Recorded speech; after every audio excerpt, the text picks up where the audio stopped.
ഏലിയാവ് എടുക്കപ്പെട്ടതിന് ശേഷം എലീശ ഇരട്ടി ബലത്തോടുകൂടെ വരികയാണ്.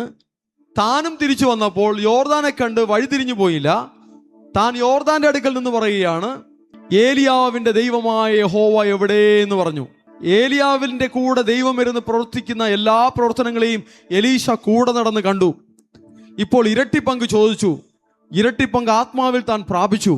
തിരിച്ചു വന്ന് യോർദാൻ നദിയുടെ തീരത്ത് നിന്ന് ഒറ്റയ്ക്ക് നിന്ന് പറയുകയാണ്, ഏലിയാവിന്റെ ദൈവമായ യഹോവ എവിടെ എന്ന് ചോദിക്കുകയാണ്.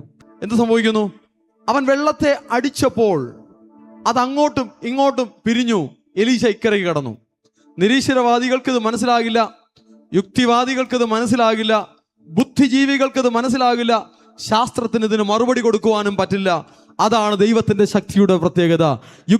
യുക്തിവാദികൾക്ക് മനസ്സിലാകാത്ത, നിരീശ്വരവാദികൾക്ക് മനസ്സിലാകാത്ത, ബുദ്ധിജീവികൾക്ക് മനസ്സിലാകാത്ത ദൈവത്തിന്റെ മഹത്വം തന്റെ ജനത്തിനായി വെളിപ്പെടുത്തി വരും. ദൈവത്തെ ബുദ്ധിയിൽ അളക്കാൻ കഴിയില്ല, ദൈവത്തെ യുക്തിയിൽ നിരക്കുന്ന ലെവലിലും ഉൾക്കൊള്ളുവാൻ കഴിയില്ല. ദൈവത്തിന്റെ ആ ഒരു മഹത്വത്തെ ഉൾക്കൊള്ളുവാനുള്ള കപ്പാസിറ്റി മനുഷ്യന്റെ തലച്ചോറിനും മനുഷ്യന്റെ ബുദ്ധിക്കും മനുഷ്യന്റെ യുക്തിക്കും ഇല്ല. വിശ്വസിക്കാമെങ്കിൽ ദൈവത്തിന്റെ മഹത്വത്തെ കാണും. ആ മഹത്വത്തെ ഞാൻ വിശ്വസിക്കുന്നു, ആ മഹത്വത്തെ ഞാൻ അംഗീകരിക്കുന്നു. സൃഷ്ടാവിന്റെ മഹത്വത്തെ ഞാൻ അംഗീകരിക്കുന്നു, സർവശക്തന്റെ മഹത്വത്തെ ഞാൻ അംഗീകരിക്കുന്നു.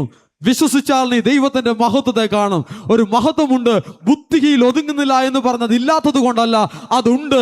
വിശ്വസിച്ചാൽ മഹത്വത്തെ കാണും.